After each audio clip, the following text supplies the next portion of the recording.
chose que l'on pourrait nous objecter, c'est que donc cette journée, vous avez eu d'abord un abbé, qui n'est pas un ancien paysan, et puis ensuite vous avez un responsable de Civitas International qui n'est pas non plus un paysan.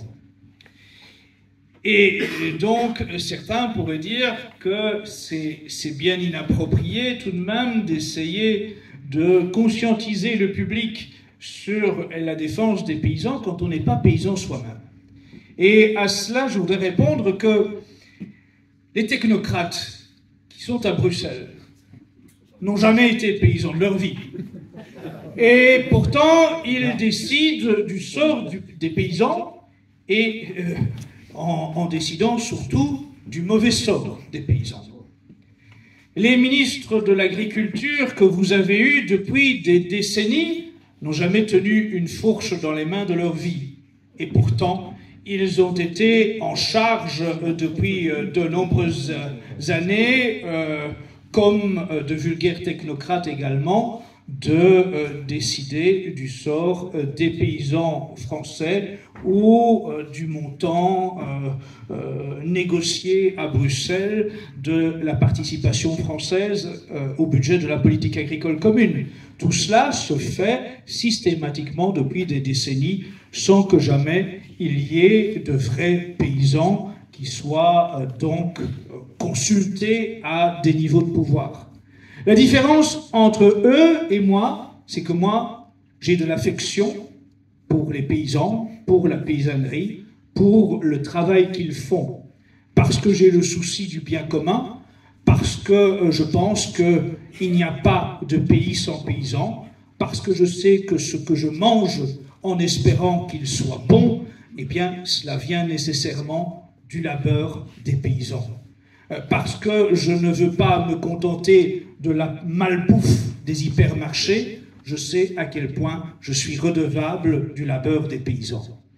Et c'est tout ce qui fait la différence entre ces technocrates qui, eux, à Bruxelles, à Strasbourg ou ailleurs, à Davos ou dans d'autres cercles occultes, décident de notre sort avec le plus grand mépris pour tous ceux qui pourtant sont les échelons indispensables à leur qualité de vie. Ils veulent, eux, des esclaves, ils veulent, eux, des valets, ils veulent, eux, presser les paysans comme des citrons, ils veulent surtout de plus en plus éradiquer les paysans. Ils veulent éradiquer les paysans parce que cela entre dans un plan du nouvel ordre mondial.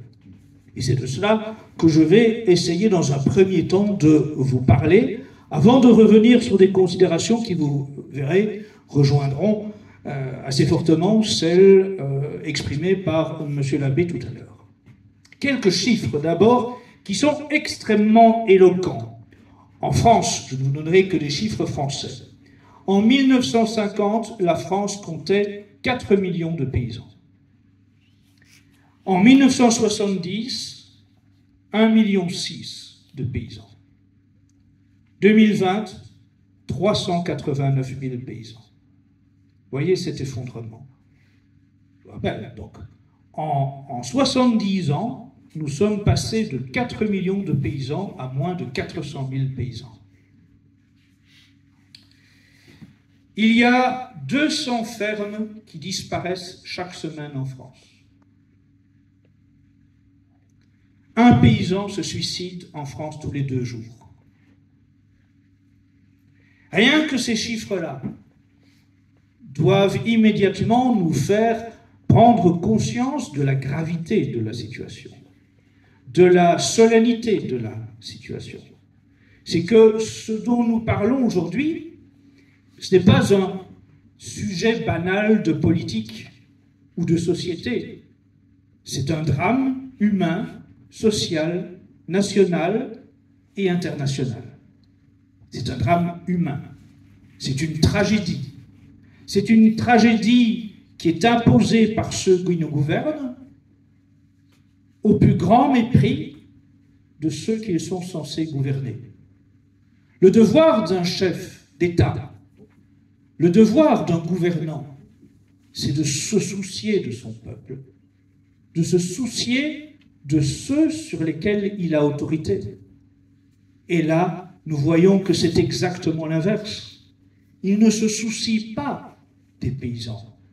Il ne se soucie pas des Français. Il les méprise. Il les méprise.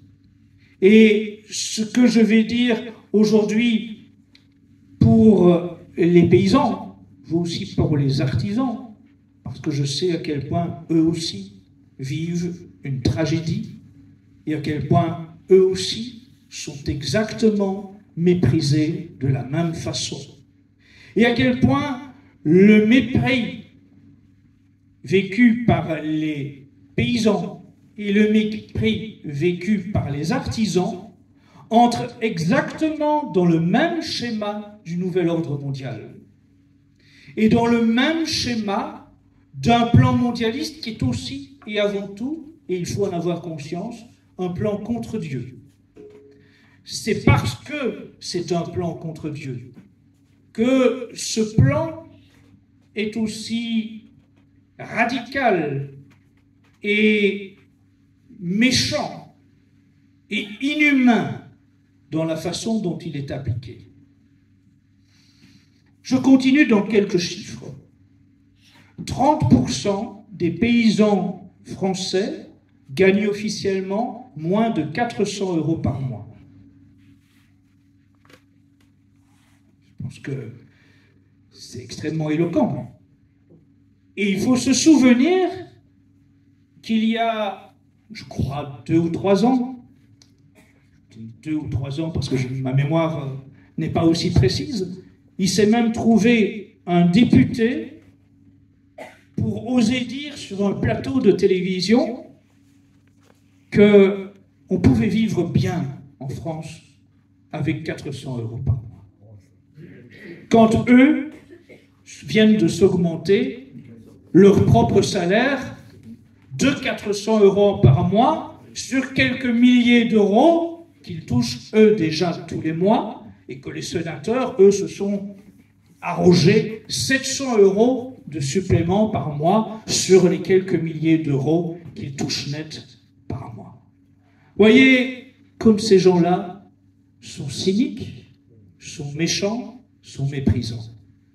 Comment vraiment ils n'ont aucune considération pour ceux qui sont censés gouverner. Un autre chiffre encore, l'endettement moyen d'une ferme, d'une activité agricole en France est de 200 000 €.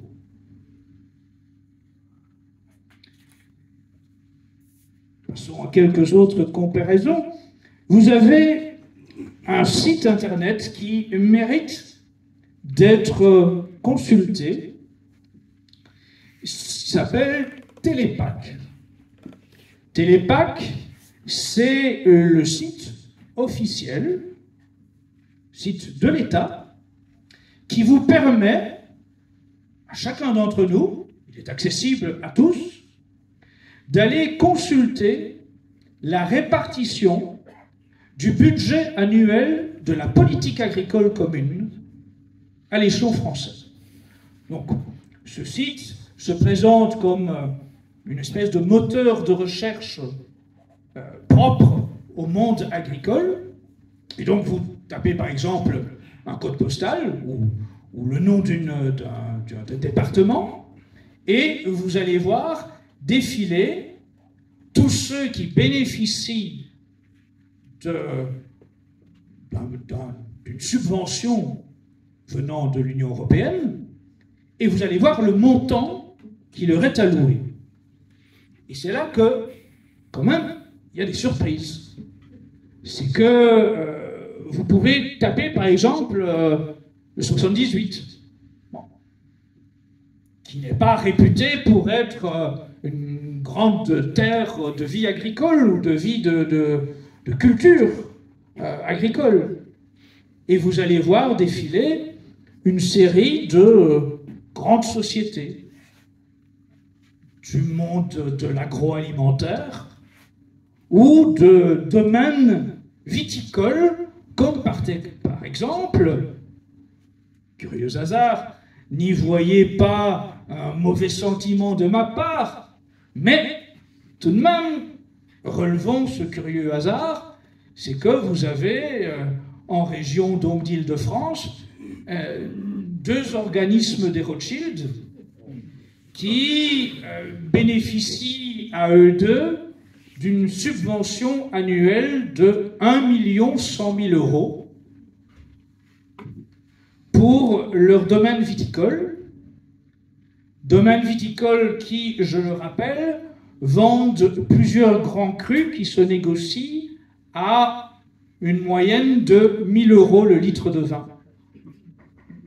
Et eux ont besoin d'une subvention annuelle d'1 100 000 €. C'est ça la clé de répartition de ceux qui nous gouvernent. C'est comme ça qu'on décide qui a droit et qui n'a pas droit aux subventions et de quoi a-t-on droit comme subvention. Plus étonnant encore,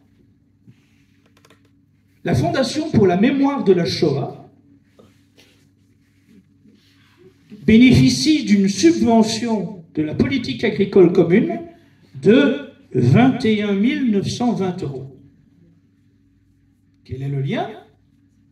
Je cherche encore. Et pour que l'on ne se méprenne pas sur mon propos, dans les temps qui courent, il faut être prudent. Je dirais, quand même, n'est-ce pas, d'une certaine façon, encourager l'antisémitisme en France? N'est-ce pas suggérer aux Français des sentiments antisémites que de faire bénéficier, hors de tout contexte qui se justifie, une fondation pour la Shoah qui, comme son nom l'indique, n'a, à mon sens, il me semble, je présume, aucune activité paysanne, ni même viticole. Quelle est donc la justification? Et donc, je dis bien, n'y voyez pas malice, mais il me semble que ça pourrait faciliter la montée de l'antisémitisme en France. Et donc, je dis, prenez garde. Il me semble qu'il faudrait rectifier tout ça. Et, voyez-vous, il y a aussi le cas de ce syndicat, la FNSEA, dont le dirigeant, Arnaud Rousseau, est apparemment, rarement quand même, avec des bottes en caoutchouc, à mettre les pieds dans une vraie activité rurale. Je ne pense pas qu'il a dû souvent voir une activité paysanne comme celle que nous avons visitée ce matin. Non, lui, sa spécialité, c'est de créer des tas de sociétés pour bénéficier plusieurs fois des subventions. Ouais. Lui, il a été ingénieux, il a profité d'une législation qui depuis a changé, mais qui vaut toujours, parce qu'il n'y a pas eu d'effet rétroactif. Et donc, lui, il a créé plusieurs sociétés pour bénéficier plusieurs fois de l'aide versée à ce qu'on appelle le premier hectare. Or, l'aide versée au premier hectare, sa finalité, c'était précisément d'aider les petits paysans. C'est bien l'explication. Aide versée au premier hectare, c'est aide versée pour les petits paysans. Ben lui, en fait, il a créé une multitude de sociétés pour bénéficier chaque fois de l'aide au premier hectare. Et c'est passé. Ben oui, c'est plus facile. Or, lui, quand même, il est tellement petit paysan que lui dispose de 700 hectares. Vous voyez, et je ne parle même pas du nombre assez impressionnant de mandats d'administrateurs de sociétés qui lui sont versés. Et donc, on voit bien que la politique agricole commune est une imposture, une tromperie. Déjà, elle est une tromperie à partir du moment où la France, par son gouvernement, donne à l'Union européenne un budget pour la politique agricole commune supérieur à celui que l'Europe va ensuite redistribuer aux paysans français. Faut-il être particulièrement masochiste pour donner un budget à une autre institution, cette institution européenne, pour ensuite officiellement la redistribuer à vos propres paysans? Il n'y a pas besoin d'un intermédiaire, a priori. Si un État a envie de subventionner ses paysans, pourquoi devrait-il allouer ce budget d'abord à l'Union européenne? Il pourrait s'en charger lui-même.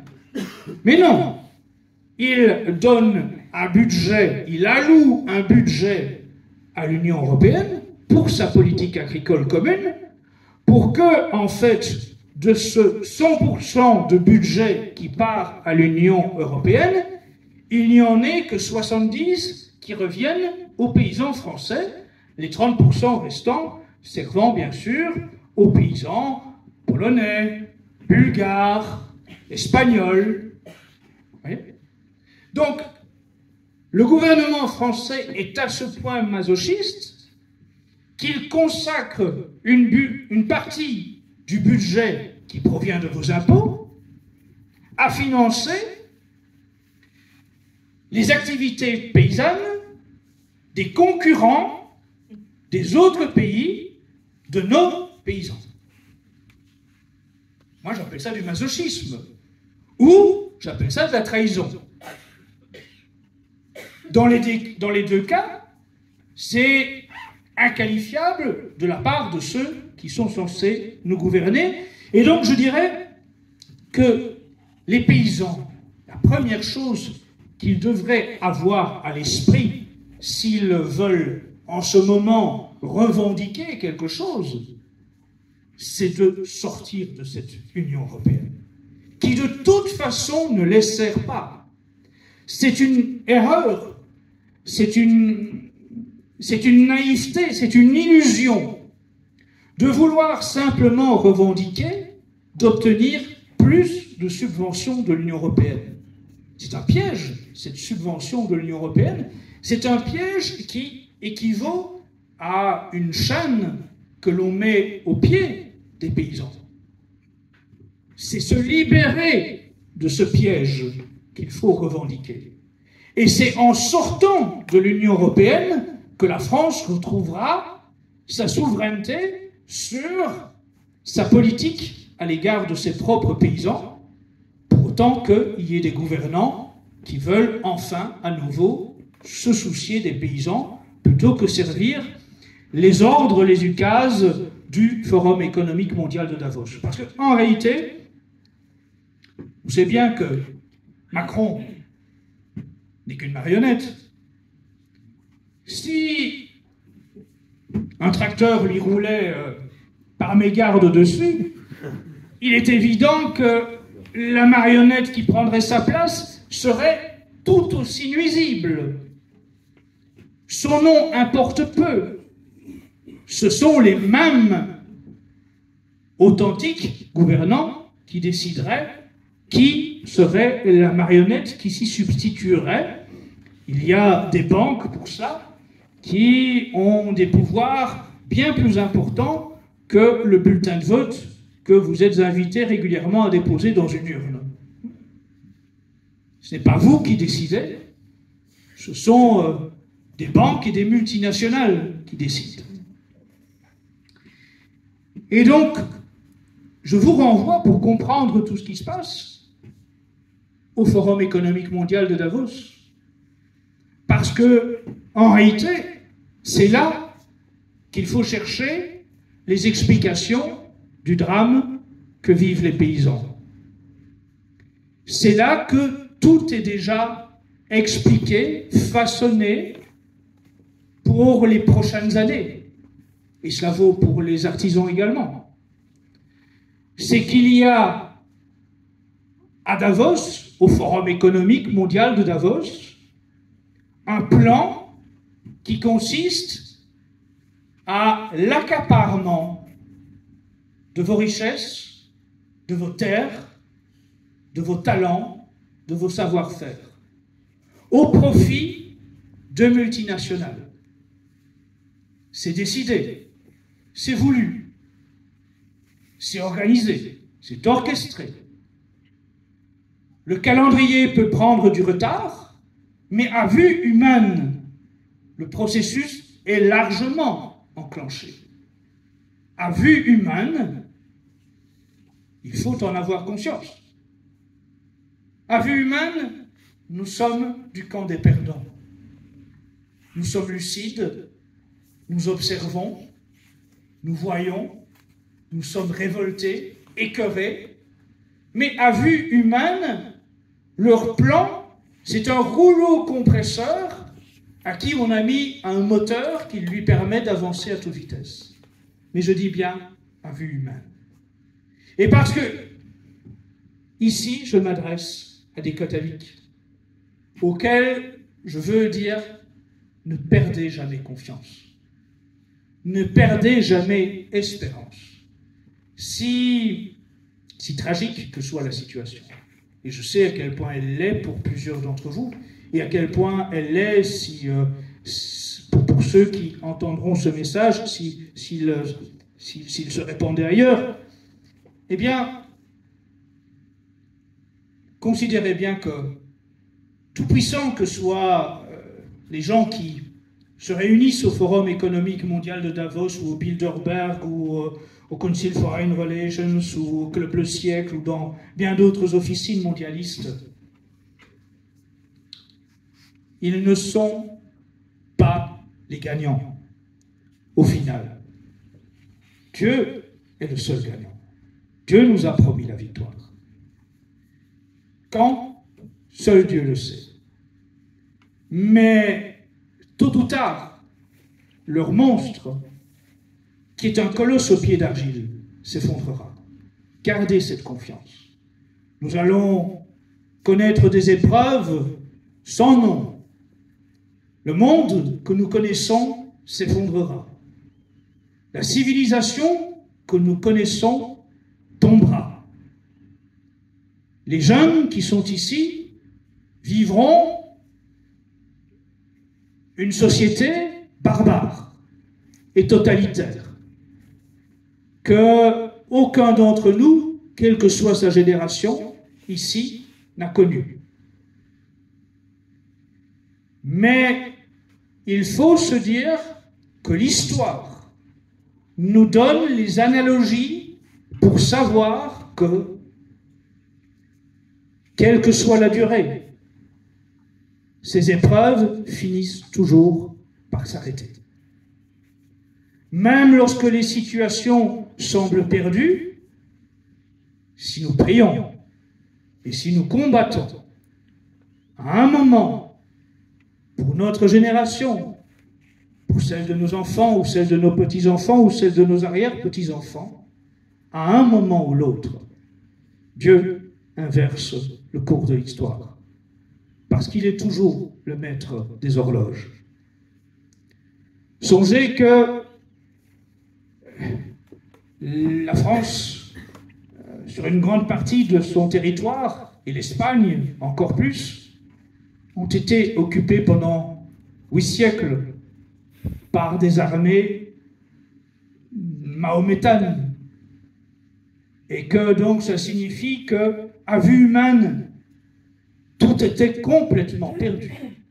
À vue humaine, il n'y avait aucun espoir, ni pour soi, ni pour les générations futures. Se dire que les catholiques ont dû là connaître une épreuve en ne voyant la délivrance ni pour soi, ni pour ses enfants, ni pour ses petits-enfants, ni pour ses arrière-petits-enfants.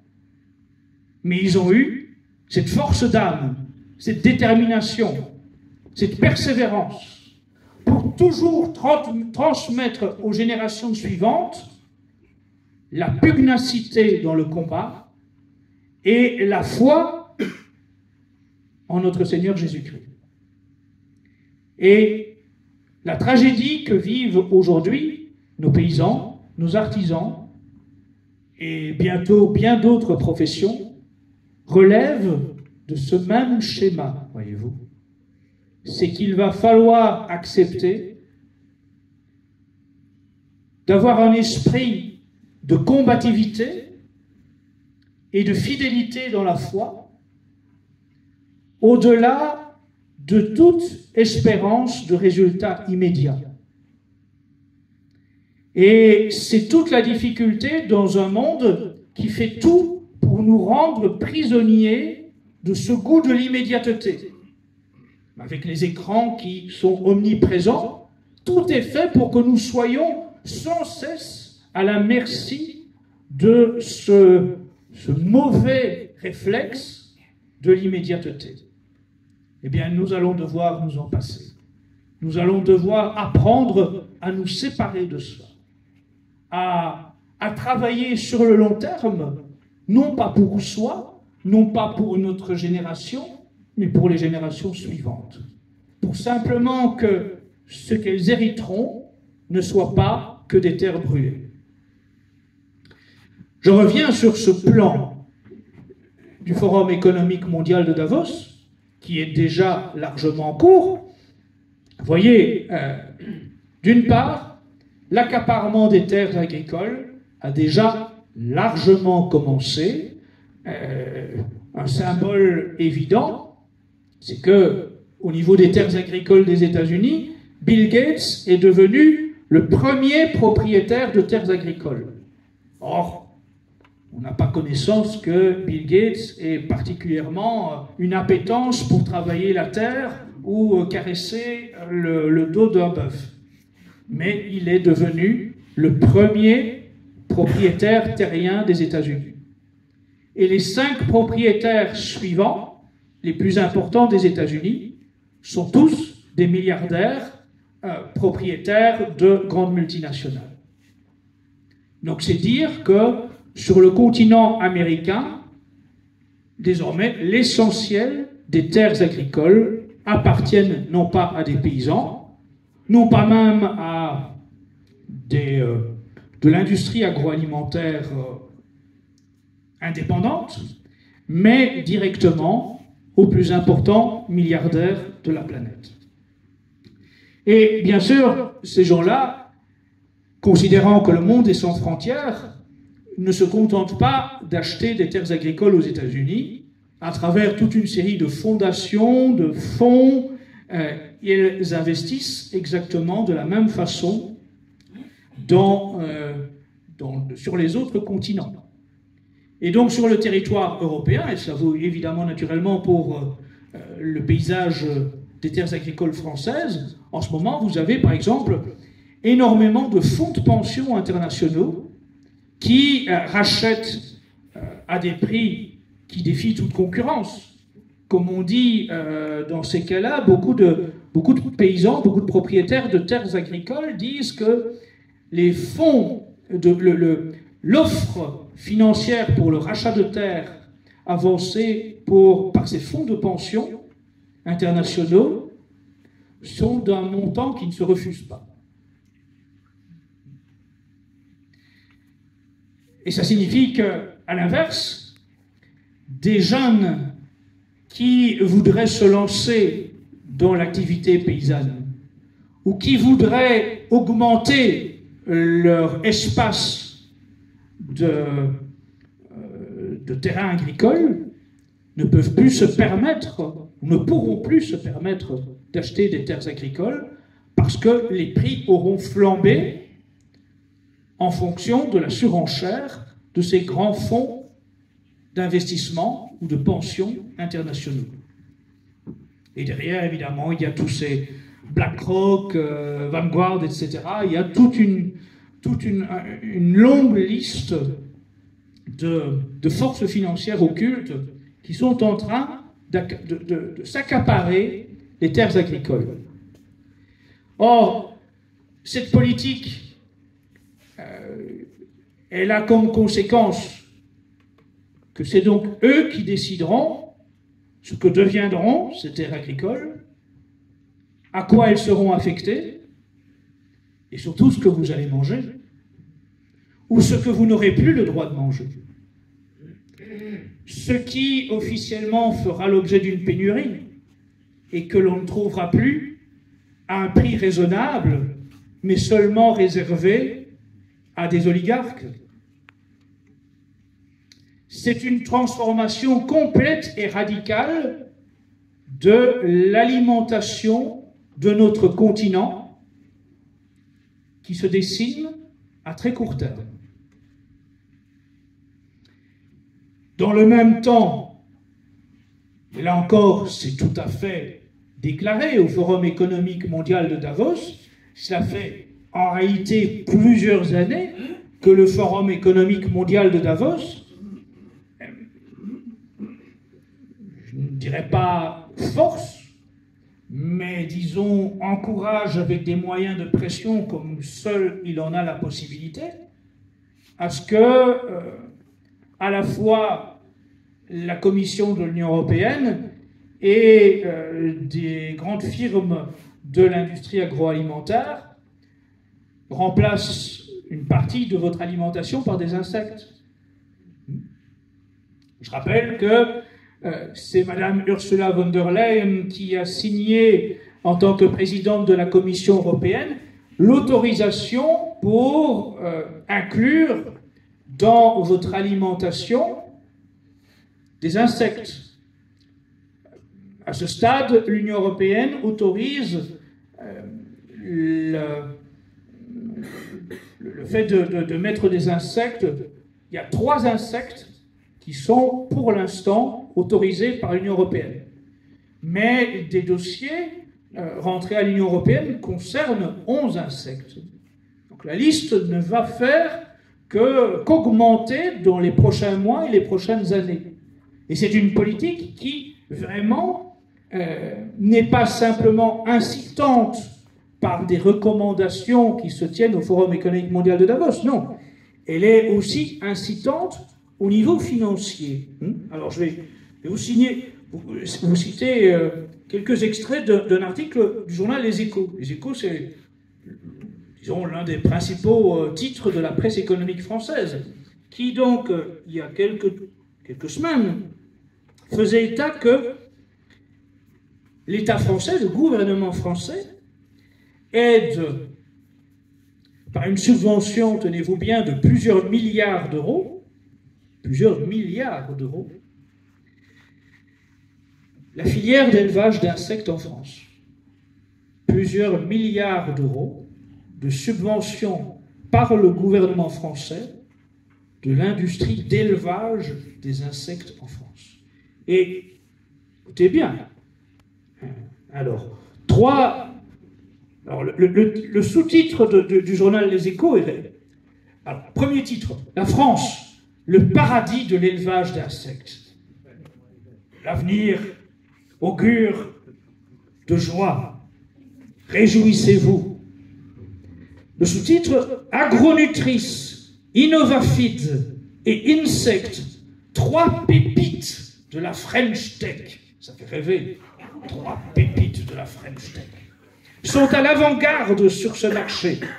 Elles ont obtenu de gros financements d'investisseurs privés et bénéficient d'une aide précieuse de l'État français à leur début. Formidable. Et l'un de ces acteurs, je vais citer son nom, mais c'est pas ma faute, c'est pas moi qui lui ai donné son nom, il s'appelle Mehdi Berada. Bon, c'est pas ma faute. Insiste avec ses collègues sur le fait que les vrais concurrents des éleveurs d'insectes sont les autres formes d'élevage, beaucoup plus polluants. Ayez honte, paysans, d'avoir des bœufs, d'avoir des vaches, d'avoir des chèvres, parce que vous contribuez à la pollution de la planète. Honte sur vous, alors que eux, ces pépites de la French Tech, vont tout révolutionner. Ils vont vous offrir une assiette à petit prix avec des protéines à base d'insectes tout en sauvant la planète. Quoi de plus réjouissant? Ils pensent à notre bien parce qu'ils savent mieux que nous, bien sûr, ce qu'est notre bien. Et si vous êtes dans un premier temps encore réticent à avoir à l'apéritif une assiette de petits verres qui vont de gauche à droite à la place de vos radis, si pour accompagner une omelette vous voudriez quelques bons cafards rutilants et bien croquants sous la dent, eh bien, pour tous ceux qui sont encore réticents à cela, il y a une parade. Ah, que ne faut-il pas se plaindre que la France compte encore trop d'amateurs d'entrecôte. Et comme on l'a dit, l'entrecôte, c'est un bovidé qui pollue. Alors, il y a une parade. La viande artificielle. La viande qui sort d'une imprimante 3D, mieux que le film L'aile ou la cuisse avec Louis de Funès. Et on y est. Bien sûr, on en rit, mais le drame, c'est qu'on y est déjà. Le drame, c'est que, et là encore, ce n'est pas ma faute, en Israël, on a inauguré une très grande entreprise qui vous sort de la viande artificielle de grandes imprimantes 3D. Alors vous avez donc des imprimantes avec du blanc qui sort pour faire semblant que c'est du gras et du rouge qui sort pour faire semblant que c'est de la viande. Extrêmement appétissant. On sent déjà tout l'arôme artificiel ajouté pour vous faire penser que c'est un bon charolais qui se trouve dans votre assiette, alors que ils font de plastique et d'autres substances synthétiques particulièrement prometteuses pour la santé des consommateurs. Parce qu'évidemment, qui dit viande artificielle dit que ça doit être évidemment extrêmement bon pour la santé. Mais naturellement, c'est comme pour les vaccins. Il faut voir les résultats quelques années après, pour s'apercevoir que ce n'était pas un vrai vaccin. Et donc on s'apercevra sans doute dans quelques années que ce qui n'est pas une vraie viande est aussi un vrai poison, par contre. Et il ne faut pas s'en étonner, puisque tout ça entre aussi dans un processus parfaitement validé par le Forum économique mondial de Davos et par les plus grands milliardaires de la planète, qui est le plan de dépopulation mondiale. Puisque que vous ayez affaire à Bill Gates, à Zuckerberg ou d'autres, ils l'ont dit, ils ne s'en cachent pas. L'objectif, c'est de faire baisser la population mondiale à 1 milliard d'individus. Les autres sont considérés comme des êtres inutiles. 1 milliard d'individus, alors les plus exigeants aimeraient d'ailleurs que ça tombe à 500 millions d'individus. Ce serait, aux yeux de quelques milliardaires, vraiment la réussite optimale pour la répartition des biens de la planète. Mais d'autres considèrent qu'il faut bien avoir 500 millions d'individus en plus pour servir la caste des oligarques. Donc il faut avoir des privilégiés parmi la population actuelle qui vont être maintenus en vie pour servir de valet ou de faire-valoir de la caste des oligarques. Et bien sûr, tout ça, c'est pas de la fabulation, c'est pas parce que j'ai lu hier un roman d'anticipation ou de science-fiction. Hein. Tout ça est sourcé. Et que à l'UNESCO, qui publie un bulletin, eh bien, Cousteau, dans les... Je crois que c'est de mémoire, là je dis, il faudra vérifier de mémoire, je pense que c'est en 91, Cousteau a signé un article dans le journal de l'UNESCO pour expliquer que, idéalement, il faudrait réduire la population mondiale à une échelle de 350 000 personnes par jour. Mais que c'est tellement saisissant que c'est difficile de faire une communication officielle sur le sujet. Ah oui. Parce que bon, on ne donne pas le nom des 350 000 par jour, évidemment.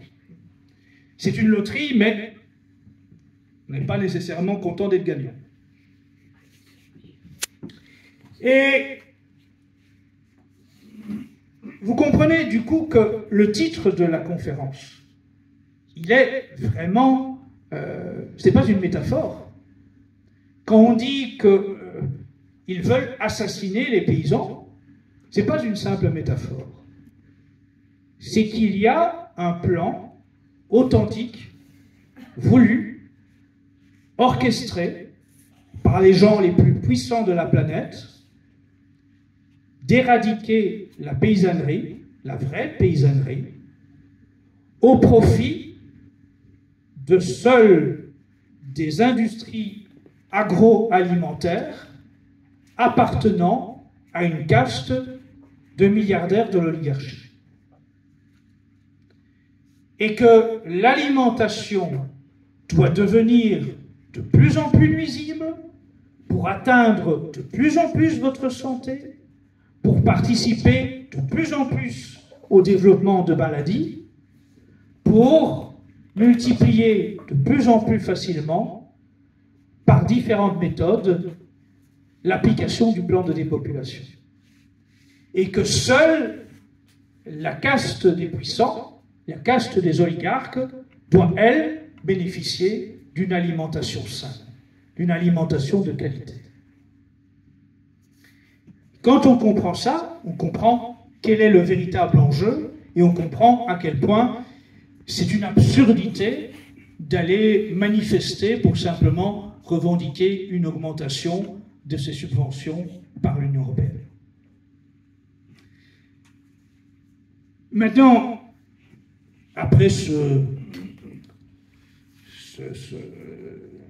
paysage dressé qui est évidemment tout sauf agréable et sauf enthousiasmant, je voudrais vous faire part d'une initiative que j'encourage vraiment et qui devrait intéresser plusieurs d'entre vous, donc des amis paysans, de vrais paysans catholiques, ont lancé dans le Charolais le réseau paysan catholique et ils publient un petit bulletin, dont c'est à peine le deuxième numéro que j'ai reçu juste avant cette conférence, avant tout le monde, qui s'appelle l'Angélus, et dont le sous-titre est « Par la croix et la charrue », qui était la devise du syndicat des paysans d'Anjou, fondé en 1884 par la noblesse rurale. Et donc, c'est un petit bulletin fait de considérations et de réflexion et de conseils en matière donc d'agriculture, de potager, etc., qui est proposé à un abonnement coûtant sur Internet pour 4 numéros par an, c'est 4 €. Vous voyez, c'est vraiment dérisoire. Et si les gens veulent l'obtenir en version imprimée, c'est 14 € pour l'année, de façon à couvrir les frais d'envoi. Les personnes qui seront intéressées viendront me trouver pour avoir les coordonnées. Et je voudrais vous lire quelques extraits, parce que je trouve que les responsables, notamment Madame Novian, ont vraiment fait une synthèse extrêmement bien vue de la situation. Alors, par exemple, elle cite M. Labérigot, l'auteur des livres Le Bon Travail et l'essai sur la naissance d'une civilisation, dont M. Labbé vous a parlé tout à l'heure. Alors, cette petite citation, « L'usage crucifié de vos machines sera le commandement d'une restauration de la civilisation. » Crucifiez vos machines. pour restaurer votre civilisation. Parce que ce sont vos machines qui vous tuent. La crise actuelle, écrit-elle, concernant l'agriculture sociale et économique, ne serait-elle pas liée étroitement à la question de la juste mesure, l'usage de nos machines? Est-ce que la soif de l'homme d'aller toujours plus vite, à faire plus grand, à chercher la facilité et le confort, ne le mène-t-il pas finalement à sa propre chute? L'homme, à la recherche de son bien sur la terre, a oublié son Créateur et refuse la soumission à l'ordre voulu par notre Seigneur. Et Madame Novian cite ensuite Klaus Schwab. Donc là, je vous cite, c'est Schwab qui parle. Il y aura des insurrections, des rébellions, et nous y sommes préparés. Il faut se préparer à un monde en colère. Le monde est mauvais. Il travaille mal. Les gens pensent qu'il y aura un retour au bon vieux monde tel que nous l'avions, auquel nous sommes habitués, old-fashioned. C'est une illusion et cela ne se produira pas. Le changement n'arrive pas seul. Le changement peut être façonné par nous. Je vois le besoin de l'action, je vois le besoin du Great Reset. Le retour à l'ordre divin, à la juste mesure, à l'observance et au respect de sa belle création, nous rappelle Madame Novian. C'est cela l'essentiel. Et elle écrit encore, « Je me permets de vous donner quelques chiffres pour prendre conscience du fonctionnement de l'agriculture à l'échelle mondiale. » Alors, ce sont des chiffres qui datent d'il y a 10 ans, donc évidemment il faut les revoir, mais c'est intéressant, c'est qu'il existait il y a 10 ans 1,4 milliard de paysans dans le monde, officiellement. Il y a 10 ans, 1,4 milliard de paysans. Et sur ces 1,4 milliard de paysans, 30 millions de tracteurs. Il y a 10 ans. Donc il y en a évidemment beaucoup plus aujourd'hui. Et Mme Novian souligne que la France possédait déjà il y a 10 ans le 4e parc mondial de tracteurs. Ça vous donne une idée. La France, à l'échelon mondial, était il y a 10 ans le 4e pays possédant le plus de tracteurs de par le monde. Et donc, insiste-t-elle, environ 200 millions de paysans, il y a 10 ans, travaillaient encore avec la traction animale, et il y a 10 ans, encore 1 milliard de paysans de par le monde travaillaient totalement à la main. Bien sûr, on dira que ce n'est pas compétitif pour les paysans français, mais c'est pour dire que, en soi, cette course à la machine à laquelle on assiste est un phénomène typiquement occidental, typiquement imposé par l'industrie agroalimentaire qui elle-même reçoit ses consignes d'organismes, de milliardaires et du Forum économique mondial de Davos. Je voyais là, il y a quelques jours, la présentation d'un nouveau robot qui est chargé de cueillir les pommes et qui, avec 6 bras mécaniques, cueille 30 pommes à la minute. Évidemment, je comprends bien que plein de gens vont trouver ça formidable. Quelle prouesse! Mais aussi, quelle négation de la valeur du travail humain. Et évidemment, j'entends déjà certains dire « oui, mais c'est parce qu'on ne trouve plus des gens qui acceptent d'être payés, sous-payés pour faire la cueillette des fruits, etc. » Mais demain, sur ce schéma-là, la plupart d'entre vous ici auront perdu leur emploi. Parce que demain, à la vitesse où la robotisation des métiers galope, la plupart d'entre vous auront vu leur activité professionnelle remplacée par une machine. Et ils ont bien conscience. Aujourd'hui, ce sont les paysans, ce sont les artisans qui sont des victimes directes de ce tout à la machine et de ce phénomène de robotisation. Mais demain, ce sont quasiment l'entièreté des métiers qui seront balayés, bouleversés, révolutionnés par la machine. Je disais tout à l'heure à M. l'abbé, lorsque nous étions en chemin, même ces journaleux répugnants aux ordres de la caste, valets, propagateurs de tous les mensonges, devraient avoir un peu de jugeote parce que leur branche aussi est en train d'être sciée. Aux États-Unis est apparue la première chaîne de télévision, chaîne d'information télévisée, sans journaliste, sans présentateur. Vous branchez, vous regardez la télévision et la présentatrice ou le présentateur n'existe pas. Ce sont des images de synthèse, et troublantes, parce que les images vous donnent vraiment l'impression d'avoir une personne humaine. Mais elles n'existent pas. Ce sont des images de synthèse créées par l'intelligence artificielle. Et toutes les informations présentées par ces journalistes virtuels proviennent d'un traitement des dépêches des agences de presse par l'intelligence artificielle. Vous voyez, même les journaleux, un jour, auront les fesses bien chaudes. Il y a toujours une punition à un moment ou l'autre pour les traîtres.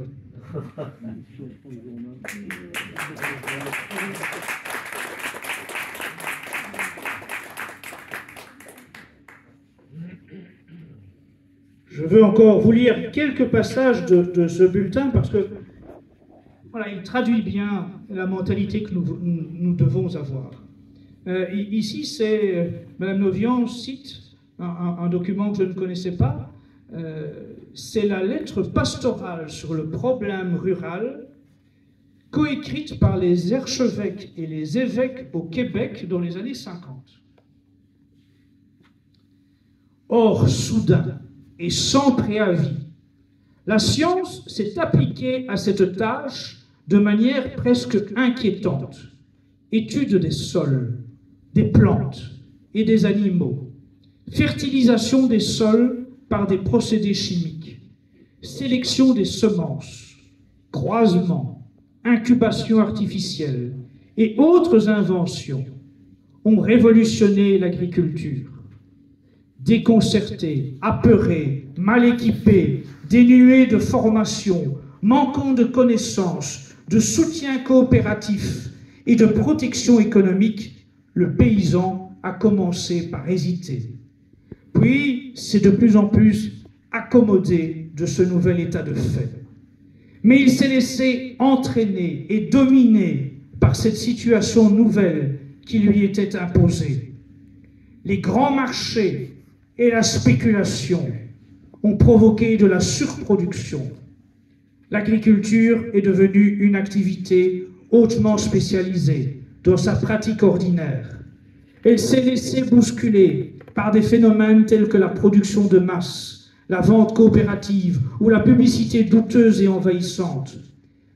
Le paysan est devenu ainsi la proie d'organisations commerciales.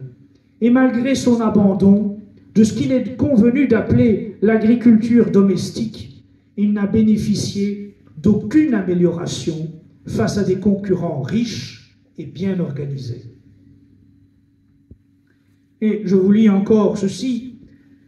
Pour nous permettre, là c'est Mme Novian qui parle, et vraiment je partage cette conclusion, pour nous permettre de traverser ces temps difficiles et dangereux, nous serons tôt ou tard obligés de nous organiser en petites structures localement. les revendications telles que sortir de l'Union européenne, éliminer le libre-échange, tendre à une juste rémunération de l'agriculteur ou du paysan, protéger nos frontières, tout cela sont des revendications légitimes, mais nos dirigeants ne changeront pas de cap. Ils auront préparé des rustines pour faire durer l'affaire, pour apaiser, calmer, tranquilliser, voire épuiser ou réprimer des mouvements de révolte. Nous devrons, nous revêtir de l'armure de Dieu pour que, munis de ses grâces, nous puissions nous rassembler, nous regrouper, développer une résistance déterminée et ainsi s'opposer à l'esclavage par nos dirigeants. Chers amis paysans, ceux qui désirent le devenir et ceux qui sont nos sympathisants et notre soutien, tournons le dos aux subventions, au système mis en place. Unissons-nous pour former un cœur uni, ce cor unum, pour nous aider mutuellement. Je sais que pour certains, il sera impossible de vivre d'abord sans les aides agricoles, mais j'espère seulement dans un premier temps. La perte des aides de la PAC sera compensée par le regain de leur liberté. C'est un choix difficile qui s'annonce, c'est vrai, parce que, vous nous l'avez dit encore ce matin, vous avez fait des investissements en pensant pouvoir bénéficier d'une subvention venant de l'Europe. Et cette subvention n'est pas venue. Et vous n'auriez, si on ne vous l'avait pas promise, peut-être pas investi de la même façon, ou échelonné peut-être différemment. Mais aujourd'hui, les choix que nous allons tous devoir faire, paysans, artisans, consommateurs, familles, chefs de famille, c'est de savoir comment, à partir du moment où nous connaissons leur plan, où nous avons de quoi être lucides sur ce qui nous attend, nous devons réagir. Il ne faut pas baisser les bras, il ne faut pas tomber dans le catastrophisme, il ne faut pas céder aux injonctions, mais il ne faut pas tomber dans leurs pièges. Il faut se libérer de nos chaînes. Parce que toutes leurs promesses ne sont jamais que des enchaînements qui se succèdent. Tout ce qu'ils ne promettent comme aide, comme artifice d'assistance, ce sont toujours en réalité des mises sous tutelle. Ils veulent faire de nous des esclaves avant de nous remplacer par des robots, et nous devons en avoir conscience pour nous libérer, pour nous affranchir, pour créer des petits groupes locaux qui vont devoir s'épauler. J'en suis convaincu, dans le monde qui vient, qui sera totalitaire, qui sera méchant, qui tentera de broyer tant et tant de nos efforts, de nos écoles, de nos activités professionnelles, de nos foyers, par différentes méthodes, entre la perversion de nos enfants, par une éducation de plus en plus abominable dans les écoles de la République, par une alimentation empoisonnée, par des écrans qui nous pervertissent, qui souillent nos âmes, par des tentatives d'empêcher de bons mariages comme autrefois, par des tentatives de ne donner naissance qu'à des unions fragiles, où le divorce devient plus nombreux que le mariage, où tout est fait de mauvais sentiments, d'abandon aux pulsions qu'ils contrôlent, parce qu'ils ont une maîtrise de la psychologie humaine, où tous leurs efforts sont faits pour nous avilir et par là même pour nous asservir. Il faut que nous sortions de cette société. Il faut que nous formions des clans suffisamment soudés pour nous épauler dans les épreuves qui viennent. Il faut que ces clans se mettent en place maintenant, vite, de toute urgence, pour que, au sein même de ces clans, nous puissions